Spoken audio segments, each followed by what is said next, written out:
starving and she cannot do, she's in labor, right? And everyone who has children knows what labor means, right? Especially our sisters. She's in labor, she's hungry. And Allah says, don't worry, I'll bless you. But you need to shake the tree. You need to shake the tree. The dates did not just fall from the skies into her lap, right? She cannot stand up, so Allah says, okay, do what you can. What can you do? وَهُزِّي إِلَيْكِ بِجِدْعِ النَّخْلَةِ تُسَاقِطْ عَلَيْكِ رُطَبًا جَنِيًّا فَكُلِي وَاشْرَبِي وَقَرِّي عَيْنًا. Right? Even Maryam, in that state, and she is the single best, اصطفاكِ عَلَى نِسَاءِ الْعَالَمِينَ. Right? Still, she doesn't get it for free. Right? She has to do something, and that is push the tree, shake the tree, and it will then fall onto you. Allah could have said, don't worry, I'm sending it to you. But again, here's the point here. And subhanAllah, if this is the case for people like Maryam, when she's giving birth to that miraculous child, Jesus Christ, how about me and you when we want something? Should we be sitting at home and saying, if it's decreed, Allah will give it to me? No, this is not the right attitude. Yes, if it's decreed, Allah will give it to you if you strive to get it. Yes, Allah will give it to you if you strive to get, if you take the asbab, if you follow the means to actually get there. And again, this is one of the most important lessons of Badr. One of the most important lessons, that the victory was ultimate. It was a miraculous victory. Yet still it was not given until the Muslims went the whole 9 yards. They're in the thick of the battle. Then Allah's help comes down. And they see the help, right? That's tawakkul, isn't it? They have to get right to the battle. They're literally amongst the swords. They put their trust in Allah. When they put their trust in Allah, just like Ibrahim and Ismail, right to the very end, you raise that knife, Ismail is on the ground, right at the very end, then Allah says, okay, you passed the test.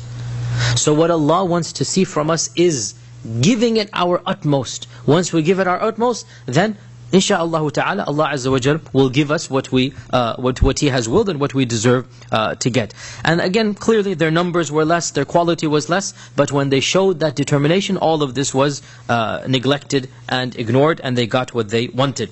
Now, Ibn Abbas also says something very interesting. He said, never did the angels actually fight with the believers, except on the day of Badr.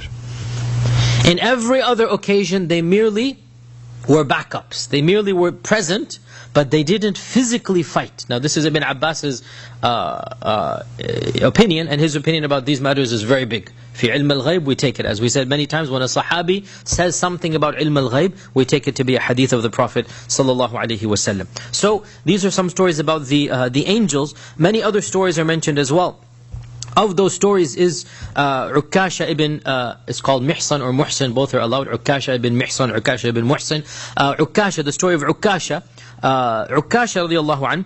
Ukasha was fighting with his sword, and he hit the armor of somebody and it broke. And so he went back to the Prophet complaining, and he said, Ya Rasulullah, I only have one sword. What am I going to do now? He had no other sword. And so the Prophet picked up some twigs and said, here, go fight with this. And so Ukasha took those twigs and he went into battle. And as soon as he lifted it, it became the best sword he had ever seen. And he kept this sword with him, and he used it in every single future battle until he died a shaheed against Musaylama al-Kadhab. He was fighting in the wars of the Ridda, and so Ukasha died a shaheed. Once again, look at the tawakkul here. The Prophet gives him twigs. He says, go fight with this, right? He doesn't say, Ya Rasulullah, you told me to fight with this. What do you mean? No. This is what you call iman bil ghayb. This is what you call iman. The Prophet gives him some branches. Go fight with this. The Prophet said, go fight. Khalas, sami'na wa ata'na. He takes it. He walks into the battle. He doesn't, can you imagine? Like, twigs, what am I going to do? Right? But again, the Prophet said, go fight with this. I'm going to go fight with this. And raises it, and lo and behold, it becomes one of the best swords that has ever seen it. It retains its sharpness and its glamour, everything, till the very day that he dies. And it is said that they buried him with that sword. It's one of those legends, Allah knows how true it is, but they didn't want to keep it, and it makes complete sense that that is a blessed sword for him. So they buried it with that sword, and Allah Azza wa Jalla knows best. But again, it shows his tawakkul and his iman in Allah subhanahu wa ta'ala. Of the stories that is mentioned in somewhat detail, one of the highlights of Badr is the killing of Abu Jahl, Amr ibn Hisham, Abu Jahl. And of course we know that the Prophet ﷺ said he is the Fir'aun of this ummah. He is the Fir'aun of this ummah, and Allah subhanahu wa ta'ala willed that he be killed by two young teenagers. Two young teenagers, most likely they were 16 and 17 years old, right? Most likely they were very young. And in this there is a lot of hikmah as well, that this great tyrant is going to be killed by people that are, frankly, it's a bit demeaning for him to be killed by kids, right? Think about that. Somebody like Abu Jahl, for him to be killed by these teenagers, he wasn't killed by a mighty warrior. It's another humiliation for him. And of course it's an honor for them, and it's an honor for the Ansar, because they were both from the Ansar. And their story is mentioned in a lot of detail in Sahih al-Bukhari, and it is mentioned by eyewitnesses.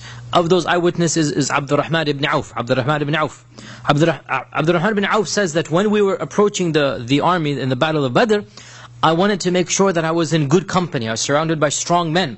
Because you know what happens is when you're fighting one-on-one, if your companion finishes off the other, he can then come to help you. Right? And vice versa. So this is one-on-one battle is very different than the type of battle we have. It's a very different type of battle. We've all seen the types of movies where they show the chaos that takes place, right? So Abdurrahman says, I wanted to make sure I had strong men on my side. So I turned to my right, and I was disappointed to find a young boy. He's not a man. And then I turned to my left and I found someone just like him. Small, thin, scrawny. These are not people that I want around me. So I was disappointed. I was looking for better support. Suddenly, one of them, he poked me. And he leaned, whispered in my ear so that the other one could not hear. Turns out those two were friends, right? And they had a competition going between them. Who would kill Abu Jahl? So they didn't want the other one to know. Now they're both Ansari, and they're both young. They've never been to Mecca. They've never seen Abu Jahl. Right? These are both teenagers.